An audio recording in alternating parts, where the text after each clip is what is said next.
yang ketutup bertahun-tahun, iya, ketutup bertahun-tahun sekarang udah keluar. Jadi kalau kesentuh tuh, waduh geli banget, gitu. Iya sih, bener Geli. kebayang.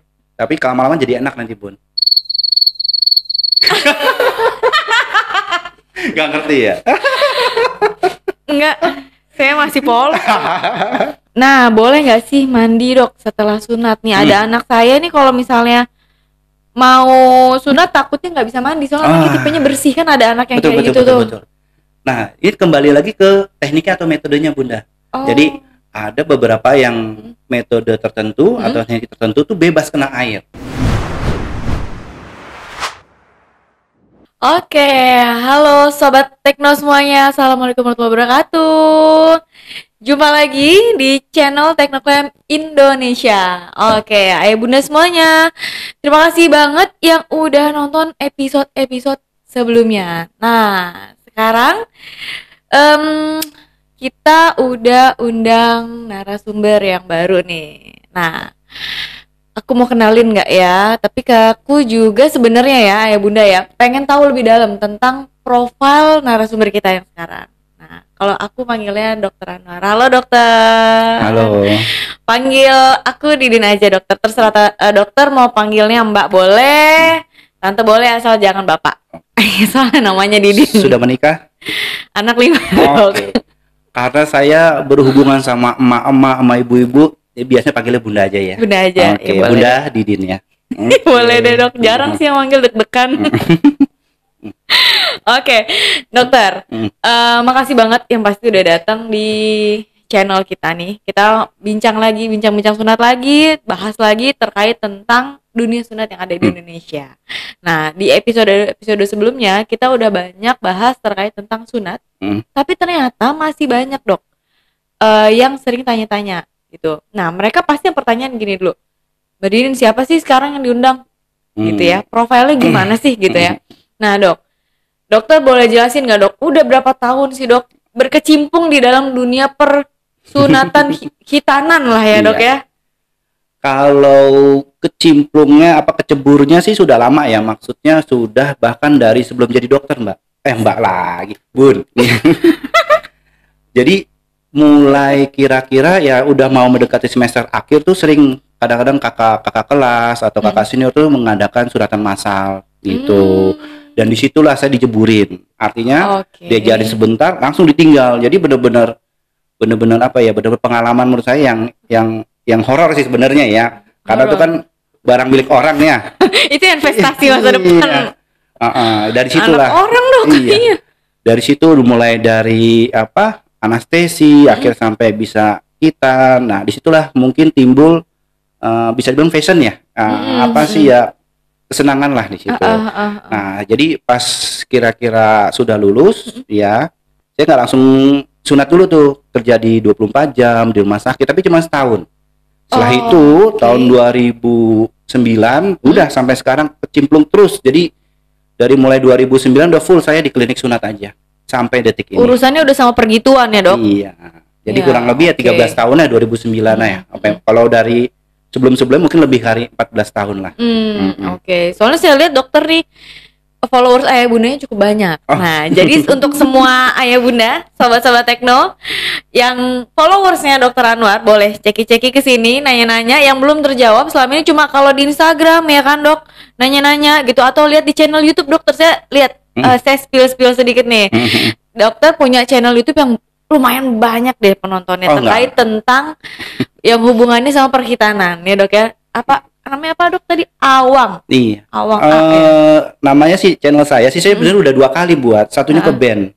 Iya ke band Bun, karena isinya yang begituan semua Bun. Disangkanya mesum kali ya dok ya. Iya mungkin dibilangnya ini ya ya untuk untuk 17 tahun ke atas kayaknya ya. Iya. Jadi udah pertama udah ke band sekarang. Soalnya kalau anak kecil dok ngeliat kayak gitu dia motong sendiri nanti dok. Khawatir. Soalnya anak saya minta sunat gara-gara salah satu ada film kartun kayak gitu, dia tiba-tiba aku mau potong sendiri. Gitu, itulah kenapa saya nyunatin anak saya dok juga. Kayaknya kartunya dari tempat saya deh tuh. Ayah bunda jadi hati-hati nih kalau misalnya ayah bunda itu nontonnya hati-hati, ntar kalau historinya kebuka sama anaknya bisa gawat nih dok. Mendingan langsung cek ke Instagramnya Dokter Anwar atau ke Teknoklab Indonesia. Oke, sip. Ya, Dok, apalagi nih Dok, selain dokter udah berkecimpung selama 14 tahun lebih gitu ya. Kemudian dokter pasti kita kenal sebagai salah satu praktisi ya Dok ya, Khitan Indonesia. Dan tentunya salah satu juga inventor dari Teknoklab Indonesia. Bener ya Dok ya? Oke. Nah, dokter co-founder Rumah Khitan apa aja Dok? Kalau co-founder ya saya hanya di Sunat Safubot aja. Oh, Sunat Safubot. Sama di studio Sunat, tapi lebih aktif ini akhir-akhir ini saya lebih aktif untuk ngembangin di Safubotnya. Di Safubot. Oke. Kebetulan banyak tuh Dok teman-teman saya yang tahu tentang Safubot. Jadi boleh buat teman-teman saya, ini ada co-foundernya, boleh tanya-tanya. Mungkin anak bunda tuh ngelihat video dari Safubot mungkin. Nggak tahu saya juga. Karena kita mengiklankan di ini ya, di YouTube-nya. Mungkin kalau biasa suka lihat-lihat YouTube keluar tuh biasanya tuh. Jadi tentang sunat. Soalnya dia mau sunat juga gara-garanya di kartunnya itu juga ada kartun yang lain. Dapat duit Dok soalnya kalau disunat. Iya, kan banyak yang nyawer Dok. Nah, kenapa sekarang dunia persunatan tuh sudah mulai ini ya, mulai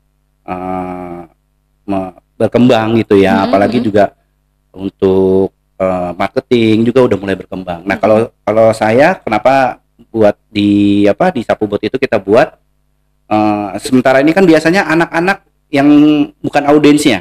Ya, yang kalau sunat tuh biasa klinik-klinik sunat tuh biasa audiensnya orang tua. Benar ya. Jadi benar. Yang penasaran orang tuanya. Orang tua ngelihat bawa anaknya. Kalau ini kita balik. Anaknya yang ngajak orang tua, "Mama, Papa, kamu mau ke sini dong." Nah, itu makanya kita Safubot itu dibalik konsepnya gitu. Seperti itu. Makanya saya pikir mungkin anaknya Bunda coba tanya deh, pasti itu anaknya teman saya Dok. Anak teman gitu. Katanya ada robotnya. Nah, iya benar. Bener ya? Iya. Yang ada robotnya tapi bisa sunat. Iya. Iya. Oke Dok. Kita udah mulai gini Dok. Banyak pertanyaan dari ayah bunda itu terkait tentang apa saja sih Dok sebenarnya yang perlu disiapkan ayah bunda sebelum untuk menyunatkan anak-anaknya. Nah, sebenarnya persiapan tuh cuma satu, ya, persiapan mental. Ya, persiapan nunggu mental. Anaknya mau. Nah, enggak. Ada enggak dua. Satu orang tuanya, kedua anaknya. Gitu. Tapi kalau untuk anak-anak kira-kira ya 5 tahun ke bawah ya lebih ke arah ke orang tua. Tapi kalau sudah 6 tahun ke atas atau 7 tahun atau mungkin yang sudah mengerti sunat, nah itu harus dua-duanya. Nggak bisa misalnya anaknya mau, orang tuanya nggak mau tuh susah juga. Dan itu banyak kejadian saya di klinik. Jadi anaknya mau sunat, orang tuanya nggak siap. Kenapa tuh Dok? Ya nggak siap aja. Oh, nggak siap aja. Gitu. Ada juga yang orang tuanya siap, tapi salah satunya nggak siap nih. Bundanya biasanya nggak siap atau ayahnya nggak siap atau keluarga besarnya juga nggak siap. Oh, sampai segitunya ya? Iya, jadi sekarang nih ya kesiapan tuh kompleks. Jadi sebenarnya sih semuanya harus siap. Jadi mulai anak ya sama orang tua itu juga termasuk keluarga. Jadi banyak bahkan kalau sekarang sudah berkembang nih sunat baik nih. Jadi banyak sekali yang nggak jadi itu karena apa? Dari keluarga besarnya, jangan masih kecil gitu. Iya betul. Saya tahu dari Dokter Anwar tuh Dok. Kalau sunat baik dari bayi gitu ya. Kalau misalnya yang kemarin di episode sebelumnya juga kita sempat ngobrol sama Dokter Darsono juga itu tentang sunat bayi itu lumayan detail tuh Dok. Nah sekarang dari Dokter Anwar juga ternyata dari bayi juga banyak sekarang. Banyak. Hampir 2 bulan ini hampir 50% tuh pasien saya bayi semua. 25%? 50% bahkan. Untuk 2 bulan terakhir ini ya. 2 bulan terakhir ini itu rata-rata bayi semua. Karena mungkin udah mulai teredukasi. Tadi pagi itu kira-kira usianya 24 hari. 24 hari itu udah bisa ya? Udah bisa. Oke. Bahkan nanti besok nih, besok itu 14 hari. 14 hari. Baru puput pusar ya itu Dok? Iya. Jadi memang sekarang alhamdulillah ya masyarakat tuh sudah kebuka gitu dengan manfaatnya sunat bayi itu lebih banyak manfaatnya dibandingkan yang sudah anak-anak atau sudah dewasa. Oke. Gitu. Kalau saya kayaknya mentalnya juga belum siap tuh Dok kalau ngeliat bayi saya di itu. Apalagi sekarang baru belajar jalan. Nanti ada yang bilang gini, nanti dia nggak bakalan berhenti jalan. Nggak mau sakit soalnya karena kalau dipakai jalan sakit. Gitu. Kalaupun sakit kan cuma sementara sebenarnya. Ya, sakit-sakitnya tuh hanya 1 hari pertama aja kok, Bun. Jadi kalau rewelnya tuh rewel 1 hari pertama, jadi nggak ada tuh cerita. Nanti susah gendongnya. Nggak masalah. Bahkan sekarang ada namanya celana batok atau celana sunat. Ya, jadi dia yang buat bayi ya? Iya, buat cover. Biasa di coverin, baru pakai pampers. Gitu. Jadi mau tidur mau tengkurap pun nggak ada masalah. Dari kemarin sih sebenarnya bertanya-tanya itu gimana tuh benar kalau dia tidur kan masih. Tapi gitu. banyak juga kalau bayi itu rata-rata yang sunat itu yang belum tengkurap, belum bisa balik badan gitu ya. Gitu. Jadi dia begitu aja biar cepat sembuh ya. Jadi saya potong ya. Kesiapannya satu, kesiapan orang tua sama kesiapan anak. Nah, kalau bayi-bayi itu ya udahlah, orang tuanya harus siap. Dan yang kalau anak itu saat anak siap gitu. Nah, tapi masalahnya banyak juga kejadian di rumah udah siap banget. Udah siap banget. Orang tuanya oke, anaknya oke, pas di meja berubah. Itu ada juga yang banyak. Kayak gitu. Nah, itu makanya nih buat bunda-bunda nih ya. Kalau misalnya anak udah minta sunat, udah langsung sunatin aja. Gitu. Karena kadang-kadang ada orang tua yang mau nunggu momen anak mau sunat itu susah banget. Gitu. Masalah nanti di mejanya gimana tuh gampang kok, bisa diatur. Karena mungkin apa treatmentnya apa tuh, Dok? Yang membuat biar nggak galau pada saat itu kan, soalnya aduh kayak mentalnya jadi turun naik anak mau disunat gitu. Kalau saya sih tetap ya pendekatan ke anak gitu ya. Kita berpikir sebagai anak juga. Kita mendekati beliau anak terus orang tua juga harus support. Kalau orang tua nggak support ya susah banget. Gitu. Kalau saya satu anestesi dulu sih, Bun, sebenarnya. Bius aja dulu. Gitu, mungkin dia akan nangis nggak masalah. Setelah anestesi biasanya dengan sendirinya anak nggak sakit pun akan berhenti nangisnya nanti. Gitu. Bahkan nanti anak suruh udah kebal itu. Iya, bahkan coba deh dicubit. Benar dicubit pakai kuku gitu sampai kenceng banget. Nggak terasa. Nah, di situ baru dia mulai tenang, mulai pasrah, mulai percaya. Udah. Gitu. Tapi alhamdulillah sih sampai saat ini pengalaman yang misalnya habis sunat gajah itu jarang banget saya. Bahkan pernah kayaknya ada 2 deh. 2 itu artinya udah di anestesi nggak jadi sunat. Iya. Udah di anestesi. Udah nggak jadi sunat. Nah, ceritanya udah dicubit belum? Enggak. Jadi ya namanya keluarga itulah susahnya kalau keluarga besar datang itu ya susahnya begitu. Artinya apa? Orang tuanya oke. Tiba-tiba kakeknya nggak oke. Nah, jadi udah anestesi nangis nih, udah tenang. Kakeknya bilang nggak usah deh, stop ya udah stop. Besoknya lagi datang kakeknya nggak ada. Jadi kakeknya nggak diajak, dan besoknya datang lagi kakeknya nggak diajak. Jadi udah, Dok, pegangannya, Dok, pegang. Tapi pas lagi sunat ya tenang ternyata. Makanya kalau sunat itu penting banget keluarga tuh support sepenuhnya. Jadi itu ya mental orang tua sama anak. Kalau anak tuh nggak usah khawatir, nggak apa-apa dia berubah di meja pun ya bisa kok kita rubah pelan-pelan. Berarti sebenarnya gini, Dok, catatannya adalah ayah bunda di rumah kalau mau sunat kalau bisa nggak usah bawa sekeluarga besar se-RT RW-nya gitu, benar ya, Dok ya? Karena itu berpengaruh pada mentalnya anak dan juga orang tuanya. Kalau support full semuanya support enak. Tapi kalau misalnya ada yang nggak support gitu, yang misalnya nggak tega, wah itu susah memang. Ini saya baru tahu nih, Dok. Untung waktu saya mau sunat saya cuma bawa saya, anak saya, suami saya, adik saya, banyak sih, Dok. juga. So saya deg-degan. Oke, apakah, Dok, perlu untuk konsultasi terlebih dahulu, Dok, sebelum tindakan sunat? Iya. Gitu. Jadi kalau misalnya kita mau bikin janji, Dok, nih sebenarnya anak saya udah bisa belum sunat gitu. Perlu ya? Kalau untuk beberapa kasus sih seperti ya gemuk itu perlu, Bun. Jadi biasa kita kalau untuk pendaftaran biasa via WA. Via WA. Jadi tadi tanya tuh anak ayah bunda gemuk atau tidak gitu. Nah, kalau dibilang gemuk kita arahkan untuk konsultasi. Gitu. Karena apa? Kalau gemuk itu penanganannya berbeda. Ya, penanganannya berbeda, tekniknya juga berbeda, dan juga ada hal-hal yang harus diketahui orang tua. Jadi sebelum tindakan kita harus tahu dulu. Gitu. Itu juga dengan kebutuhan khusus seperti autis atau sindrom Down itu baiknya itu bisa ditangani juga di tempat dokter. Bisa. Semua klinik sih bisa sih sebenarnya. Dokter sudah pernah mengalami yang maksudnya yang berkebutuhan khusus juga?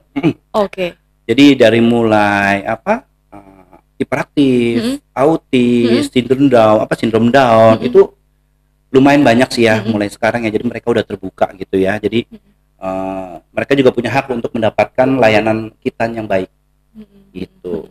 Nah, jadi sebaiknya memang harus konsultasi dulu. Ya, jadi untuk mengetahui prosesnya seperti apa sih. Oke. Nah, kadang-kadang orang tua tuh banyak yang salah kaprah. Artinya zaman dulu tuh mikirnya tuh sunat 3 hari sembuh. Nah, iya benar-benar. Iya, enggak, karena kurang edukasi. Pas tiba-tiba udah sunat, kok 3 hari masih begini. Masih bengkak gitu kan. Istilah Lagi sembuh, anaknya lari gitu. Istilah sembuh ini biasa di orang-orang zaman dulu. Artinya kalau orang zaman dulu kan nggak ngeliat lukanya, yang dilihat apa aktivitasnya. Ya bisa beraktivitas. Iya, gitu jadi ya. habis sunat 3 hari bisa lari-lari, bisa, semua bisa. Gitu. Tapi yang kita konsenkan ke lukanya. Gitu. Jadi sebaiknya harus dikonsultasi dulu. Biasa dengan yang kebutuhan khusus, yang gemuk, atau orang tua yang cemas. Oke. Jadi hal-hal yang bikin orang tua cemas sebaiknya konsultasi dulu. Itu sih, itu penting banget sih sebenarnya, harus dan juga kalau saya mengarahkan untuk apa? Datang bawa anaknya. Kalau saya jadi bukan orang tuanya aja yang tanya-tanya. Jadi minimal anaknya sudah melihat suasananya gitu, bahkan udah melihat dokternya. Dan itu biasa yang anak-anak yang cemasnya berlebihan itu sebaiknya dibawa. Nah, Dok, sorry nih, Dok. Dikit aja. Kalau konsultasi nih, terus datang, terus besoknya datang lagi, kena charge 2 kali nggak tuh? Oh, enggak. Namanya konsultasi sih biasa free. Biasanya free ya, tapi yang terjadwal ya. Terjadwal, jangan yang tiba-tiba nggak ada dokternya suruh datang dokternya. Itu. Biasa sih terjadwal sih kalau konsultasi. Jadi Sobat Tekno nggak perlu takut kalau misalnya kita perlu konsultasi dulu, ya udah bawa aja anaknya. Jangan sampai wah, nanti kalau gue konsultasi gue kena charge hari ini, besok gue kena charge lagi, kalau daftar kena charge lagi gitu kan. Free ya, Dok ya? Ya, free. Oke. Terus kalau misalnya ini, Dok, yang sering juga terjadi nih, ayah bunda ada beberapa yang nanya pantangan makanan sebelum dan sesudah sunat. Jadi kalau sebelum sunat misalnya lu nggak boleh makan ini anaknya, boy jangan ini, apalagi kalau banyak kan sekarang tuh masih banyak mitos bertebaran gitu kan, Dok ya. Kayak misalnya nggak apa-apa, Dok, kalau itu pegangin aja gini nih biar erat gitu. Nggak apa, Dok. Nah, makanan sebelum dan sesudah sunat, Dok, apa aja tuh? Sebenarnya sih secara medis sih nggak ada hubungannya sama sekali. Jadi makanan makan apa aja bebas. Sebelumnya juga nggak ada, Dok? Nggak ada masalah. Jadi mau makan berlemak misalnya, nanti takutnya banyak lemaknya gitu kan, atau apa? Jadi hal-hal ini sebenarnya seperti hal-hal seperti itu biasa yang dari orang-orang tua, kakeknya atau neneknya. betul. Bahkan sampai nggak boleh makan daging, nggak boleh makan telur. Wah, itu bisa dibilang salah sebenarnya. Bahkan untuk penyembuhan luka memang kita diperlukan untuk konsumsi protein yang tinggi. Nah, protein tinggi dari mana? Ya dari ikan, ya dari telur, dari daging gitu. Bahkan kalau mau luas lagi, pernah dengar kalau habis sunat nggak boleh ngelangkahin teh kotok. Jangan-jangan nggak tahu teh kotok lagi, tahu nggak? Tahu dong. Oh, tahu. Tuh, anak-anak sekarang nggak ada yang tahu loh, bener loh. Saya bilang gitu, jangan ngelangkahin teh kotok ya. Anaknya nggak tahu teh kotok apaan, Om, gitu. Soalnya sekarang jarang peliharaan bertebaran, ya kan? Lihatnya di YouTube dong, nggak ada yang pup sembarangan. Jadi ya itu banyak sih kejadian-kejadian gitu ya, hal-hal yang lucu itu ya biasa dari mereka-mereka yang sudah lebih tua ya, dari omnya, biasa dari nenek kakeknya sih. Jadi nggak ada ya, jadi apapun bebas gitu. Kalau saya sih setahu saya pokoknya ikan sama telur tuh udah paling parah tuh, nggak boleh, selalu nggak boleh. Jadi berpikir saya nggak tahu juga ya pikiran dari mana ya. Kalau makan telur gitu, ya makan telur karena mungkin telur busuk bau, jadinya bilang gatel. Padahal nggak ada hubungannya. Amis bau gitu kan. Jadi ya sebenarnya banyak makan yang mengandung tinggi protein. Itu yang paling penting sih. Oke, jadi intinya sebenarnya nggak ada pantangan, Sobat Tekno. Jadi ayah bunda semuanya nggak perlu khawatir mau anaknya sebelum sunat, gitu ya. Setelah sunat apa aja boleh. Bebas. Oke. Hal apa saja, Dok, yang perlu dilakukan sebenarnya agar proses penyembuhan itu lebih cepat? Ada nggak sih, Dok, kalau dari kita sendiri nih sebagai orang tua nggak boleh gerak, pokoknya udah diem aja, kipas-kipas gitu kan? Soalnya saya punya saudara dulu, kalau kayak itu udah nggak usah dipakein celana, dikipasin terus aja biar cepet kering katanya. Sebenarnya banyak faktor sih Bun ya. Jadi untuk penyembuhan luka itu nggak harus dari dari obat atau mungkin dari pantangan makanan, nggak ada. Jadi banyak faktor. Artinya mulai dari obat yang dikonsumsi, ya, terus juga perawatan lukanya itu pengaruh sekali, ya. Terus juga sama obat-obatan atau makanan. Jadi banyak faktor. Jadi kalau untuk penyembuhan luka yang baik, ya satu minum obat secara teratur, ya. Kedua perawatan lukanya harus baik, ya. Yang ketiga gizinya, asupan makanannya. Nah, kadang-kadang ada anak yang nggak mau minum obat sama sekali. Nah itu yang susahnya itu, ya. Nah itu nggak masalah juga. Yang kedua tadi perawatan lukanya. Ada juga anak yang nggak mau dirawat lukanya. Takut dipegang iya, aja. dipegang aja teriak-teriak. Nah itu juga benar. dilema juga sih sebenarnya. Kalau misalnya kita rawat anaknya takut, ya mungkin dibilang sakit, tapi nanti itu mengganggu proses penyembuhan luka. Karena apa? Perawatan luka sekarang tuh udah sederhana sekali kok Bun. Jadi cukup dengan dikompres, ya, dikompres dengan betadin juga bisa, atau dengan cairan antiseptik, udah gitu aja.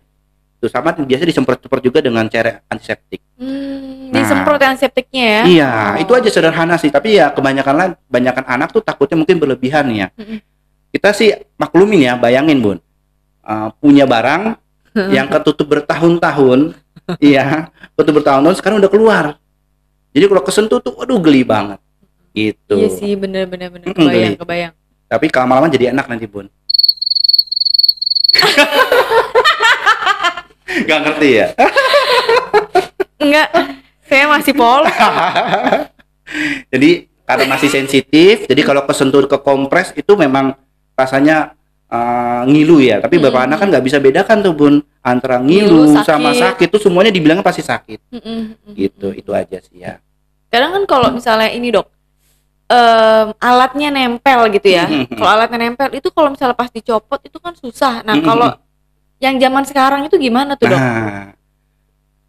Alhamdulillah ya dengan berkembangnya teknik sunat ya di Indonesia, bahkan saya bisa bilang bahkan untuk teknik-teknik yang sekarang mungkin lagi hit ya, kalau menurut saya sih di Indonesia. Kita gitu ya? Sekarang ada teknik yang benar-benar tanpa ada alat yang nempel, ya, bahkan tanpa dijahit, tanpa dibalut, itu sudah ada sekarang. Gitu, dan itu emang lebih nyaman ya dibandingkan dengan ada alat yang menempel. Ketakutan soalnya si anaknya. Alat nempel itu benar-benar ada beberapa anak ya, tapi nggak semua sih ya. Beberapa anak itu nggak nyaman dia. Ya bayangin Bunda, ada alat nempel, lari-lari, gundal-gandul. Iya benar. Mau pakai yang tudungnya yang batok itu juga tetap aja dia. Iya. Mentok-mentok. Betul. Nah yang biasa yang jadi masalah itu yang bikin anak takutan itu pas saat bukanya. Ya jadi saya bahkan bisa bilang hampir, kalau saya ya 80% ya alhamdulillah nggak nangis, tapi 20% pasti ada yang nangis. Ya, tapi ada juga beberapa yang 50% nangis, 50% nggak, tergantung anaknya sih sebenarnya sih. Ya, tapi lebih baik kan nggak ada alat menempel, lebih baik. Oh bisa ya sekarang ya Dok ya? Nah, kalau ada alat menempel memang sih keuntungannya dia bebas untuk mandi, bahkan berenang pun bisa. Ya, kalau pakai alat menempel, tapi tetap aja setelah alatnya dibuka ya nggak boleh kena air berlebihan juga. Gitu. Pada prinsipnya sih ya sama aja jadi. Nah, kalau yang sekarang jadi nanti ada alat itu sebagai alat cetak aja, ya. Kita buang pakai alat electrosurgical unit, ya, dilepas, udah dikasih perkat atau dikasih seal, udah selesai. Prosesnya juga cepat kok. Itu proses kurang lebih ya 10-15 menit gitu ya. Otomatis lukanya juga jadi cepat sembuh ya Dok? Iya, jadi sebenarnya ini kayak konvensional tapi versi modern. Kalau konvensional kan potong, jahit, selesai gitu kan. Tapi kalau zaman dulu bahkan sampai perban. Kalau sekarang enggak. Jadi seal itu pengganti sebagai jahitan juga sebagai perban. Ya karena apa? Kalau cairan lukanya itu di seal, ditutup, dilapisin. Jadi kalau dia ada bakteri masuk tuh nggak bisa kena, nggak bisa masuk. Jadi untuk sekarang sih udah lebih oke ya. Ya gitu. Oke, sip. Selanjutnya, nah boleh nggak sih mandi Dok setelah sunat nih? Ada anak saya nih kalau misalnya mau sunat takutnya nggak bisa mandi soalnya tipenya bersih, kan ada anak yang kayak gitu tuh. Betul. Nah ini kembali lagi ke tekniknya atau metodenya Bunda. Jadi ada beberapa yang metode tertentu atau teknik tertentu tuh bebas kena air.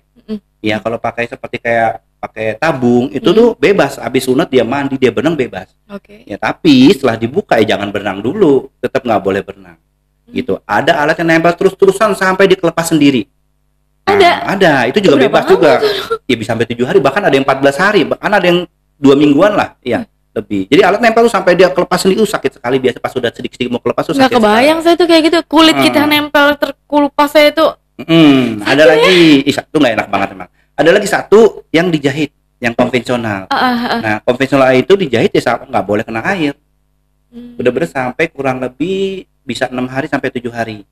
Nah, baru yang terakhir ini ya namanya Technosealer. Ya, jadi tidak ada alat nempel, ya, terus juga tidak dijahit, tidak diperban, langsung yang bisa. Yang kayak tadi buat pakai aja. Gitu. Dan itu bisa mandi, tapi mandinya pun biasa udah setelah hari 6 jam ke depan ya, 6 jam ke depan boleh mandi. Tapi sebaiknya juga mandi juga jangan berlebihan.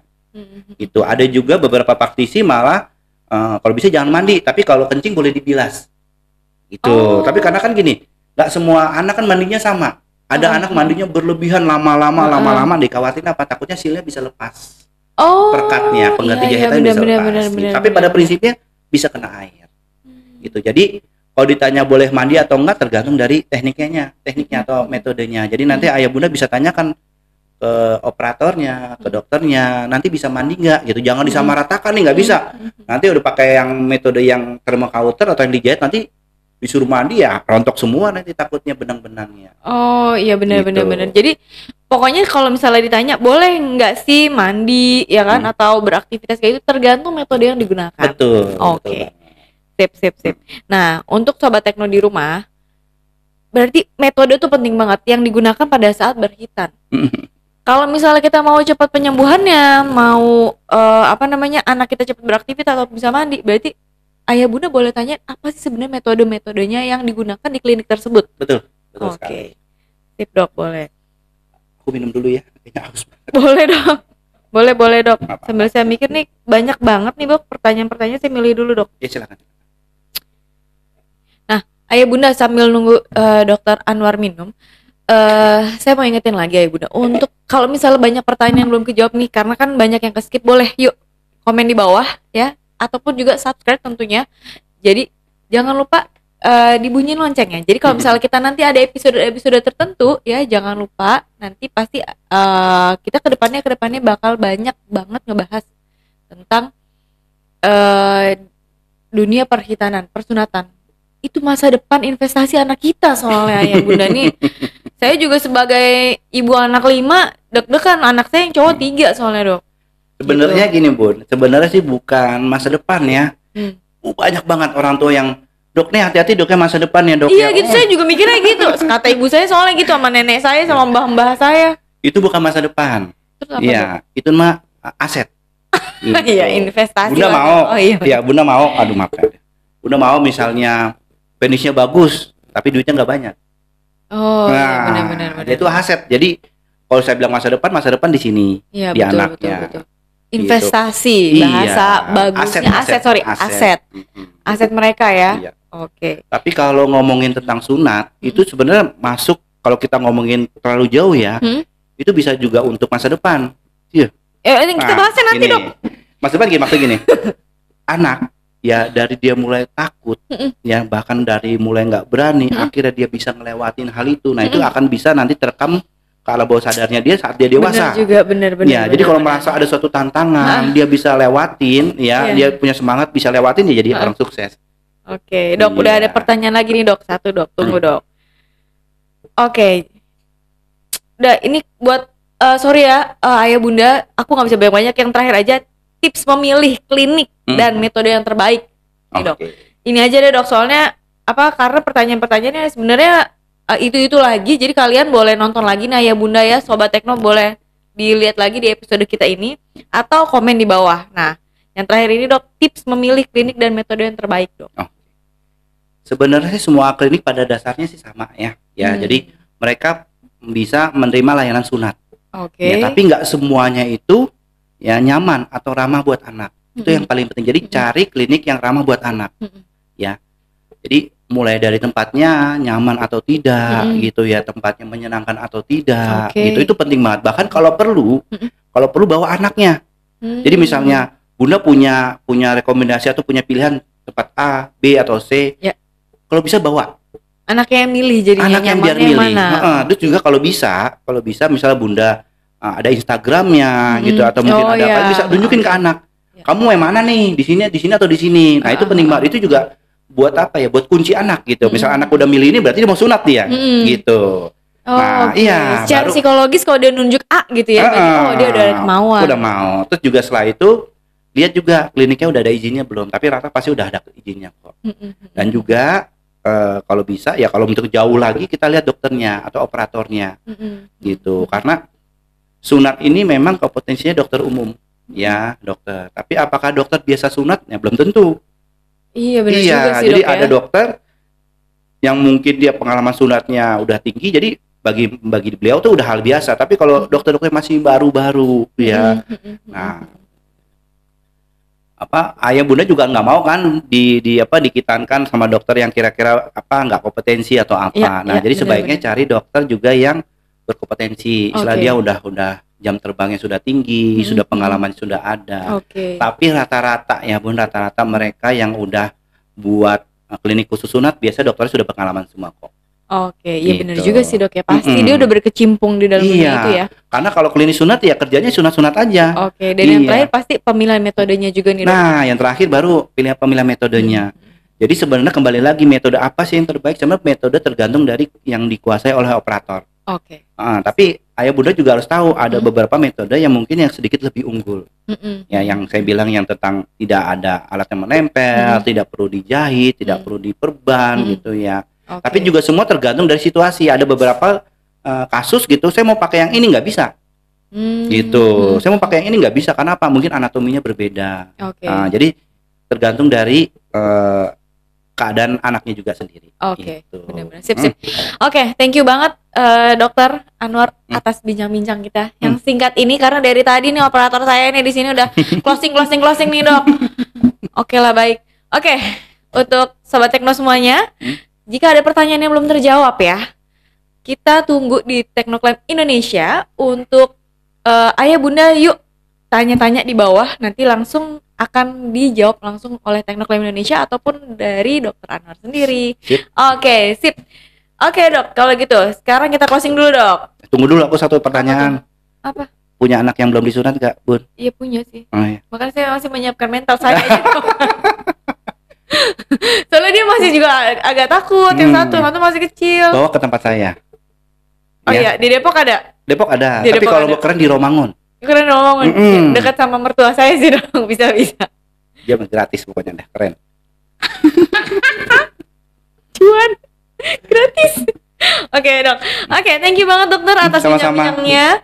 Kita tutup perbincangan saat ini. Nanti kita akan menuju episode-episode berikutnya. Pasti kita akan bahas tentang mitos atau fakta. Jadi buat ayah bunda, sobat-sobat Tekno semuanya, yuk yang tentang mitos atau fakta dari daerah-daerahnya silahkan komen di bawah ini. Yuk, Teknoklaim. Ikutan ya. Ayo dok, kita closing dulu. Apa dok? Ya, bunda yang ngomong. Bukan, dokter tahu nggak? Aku ngikutin aja. Teknoklaim untuk Indonesia. Wassalamualaikum warahmatullahi wabarakatuh.